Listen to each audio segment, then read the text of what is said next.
যেখানেই থাকি না কেন আমরা সন্তানকে সেবা দেই, তাই না? ঠিক তেমনি করে করমতি মাই কি করতেন?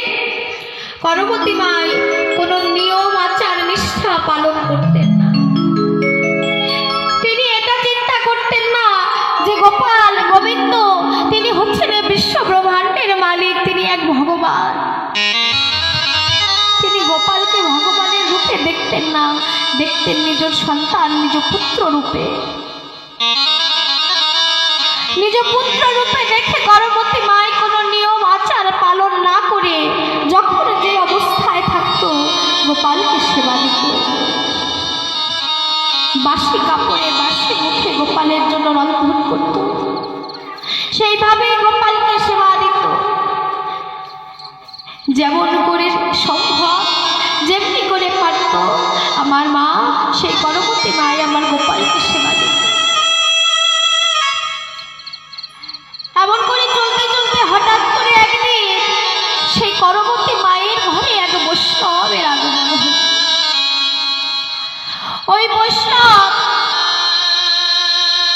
করমতি মায়ের গোপাল সেবা দেখে করমতি মাইকে বলছে, ওগো মা, তোমার যে গোপাল সেবা হয় না,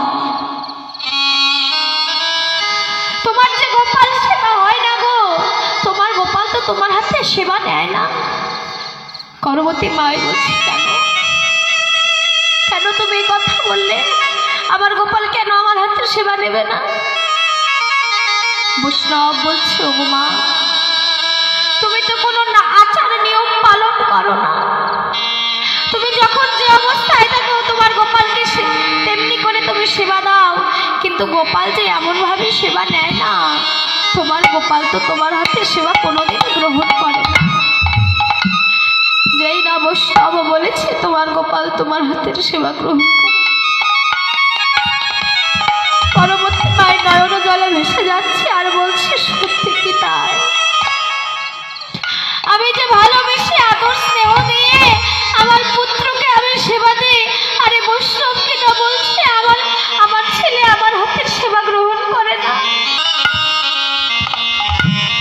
বৈষ্ণব বলছে, ওগো মা, গোপাল সেবা দিতে গেলে যে নিয়ম আচার করতে হয়, না হলে তো গোপাল সেবা নেয় না। তাই ওগো মা, তুমি তো কোনো নিয়ম আচার পালন করো না। করমতি মাই মনে মনে চিন্তা করছে,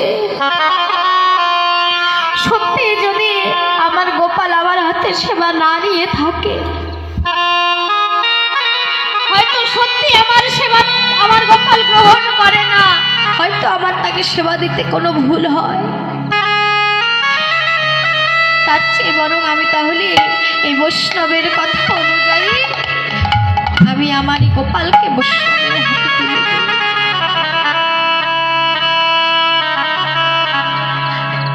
করমতি মাই নয়ন জলে ভেসে গিয়ে গোপালকে সেই বৈষ্ণবের হাতে তুলে দিল। আর সেই বৈষ্ণব করমতি মাইকে, সেই বৈষ্ণব আমার গোপালকে কি করলে আশ্রমে নিয়ে এসে এবারে নিয়ম নিষ্ঠা করে যখন সেবা দেয় গো মা, হরি বল হরি। নিয়ম নিষ্ঠা করতে করতে, নিয়ম নিষ্ঠা পালন করতে করতে কখন যে গোপালের সেবার সময় অতিক্রম হয়ে যায় বৈষ্ণবে আর সেদিকে খেয়াল করে। নিয়ম নিষ্ঠা পালন করতে করতে সকালের সেবা দুপুরে, দুপুরেরটা রাত্রে, কখন সেবা দেয় কোনো ঠিক নেই। যখন ওই বৈষ্ণব অমনি করে সেবা দিচ্ছে, গোপাল করমতি মাইকে ডাকছে, ওগো মা,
করমতি মাই চিন্তা করলে গোপালকে অনেকদিন থেকে দেখি না, বড় একবার গোপালকে গিয়ে দেখে আসি। কিন্তু গোপালকে দর্শন করতে গেলে তো আর খালি হাতে যাওয়া যায় না, কিছু নিয়ে যেতে হবে। করমতি মাই সে দুয়ার হতে অনেক দিনের পুরনো কিছু তিল পেয়েছে, সেই তিলের নাড়ু করে এবার ওই বৈষ্ণবের আশ্রমে যাচ্ছে গোপাল দর্শনের লাগে। আশ্রমে প্রবেশ করে যেই না করমতি মাই গোপালের রূপে নয়ন দিয়েছে, নয়ন দেয়া মাত্র দু নয়নের জলে ভেসে যায়, বলছে ওরে গোপাল, গোপাল রে আমার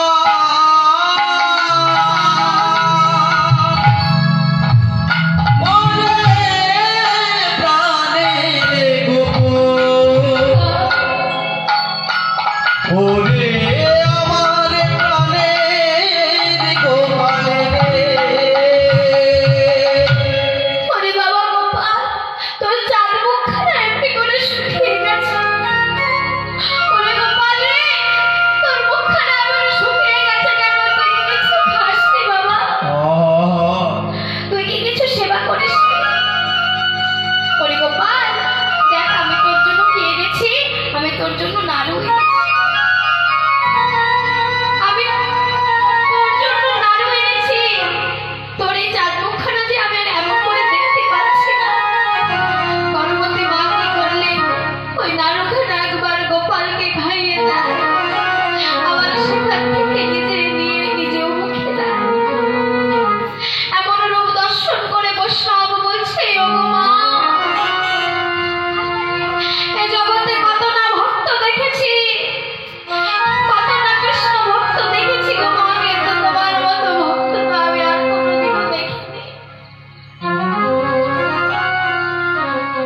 করমতি মাই গোপাল ওই বৈষ্ণবকে বলছে, ওগো বৈষ্ণব, আমি নিয়ম আচার পালন করি না ঠিকই, কিন্তু আমি যে স্নেহ ভালোবাসা দিয়ে আমার গোপালকে সেবা দিই, সেই স্নেহ ভালোবাসা দিয়ে এ জগতে তার কাছে যে নিয়ম আচারের কোনো কোনো ধার ধারে না গো।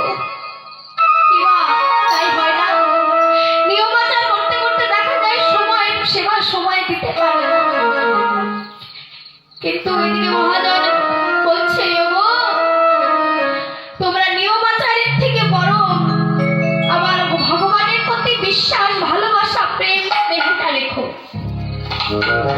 ভালোবেসে স্নেহ করে যদি কেউ একবার আমার গোপালকে, আমার গোবিন্দকে ডাকার মতো ডাকতে পারে, তাকে যদি কেউ অন্তর থেকে সেবা দেয়, তাহলে সেই সেবাই ভগবান কিন্তু গ্রহণ করে। ভগবান কিন্তু বললো না যে তুমি নিয়ম আচার করে, নিষ্ঠা পালন করে, অনেক কিছু ভোগ দিয়ে আমায় সেবা দাও। ভগবান কি বললেন যে তোমরা সকলে শুধুমাত্র একটু ভক্তি শ্রদ্ধা দিয়ে ভালোবেসে তোমাদের যাই যেটুক তোমরা আমাকে সেইভাবে সেবা দেবে, আমি তোমাদের সেবা সেইভাবে গ্রহণ করব। তাই আজ নন্দালয়ে নন্দরানী কি করলেন, নদী মন্থন করছে আমার গোপালকে সেবা দেবে বলে, আর এদিকে রতন মন্দিরে আমার রায়ধনী ঘুমিয়ে আছে। এবার বিশোখা ও মুখরা তারা কি করলেন, আমার রায়ধনীকে জাগাতে গেলেন। প্রতিদিন প্রভাতকালে বিশোখা ও মুখরা বুড়ি কি করে, আমার রায়ধনীকে জাগাতে যায়। এবার বিশোখা ও মুখরা যেই না রায়ধনীকে জাগাতে গিয়েছে, জাগাতে গিয়ে দর্শন করছে রায়ের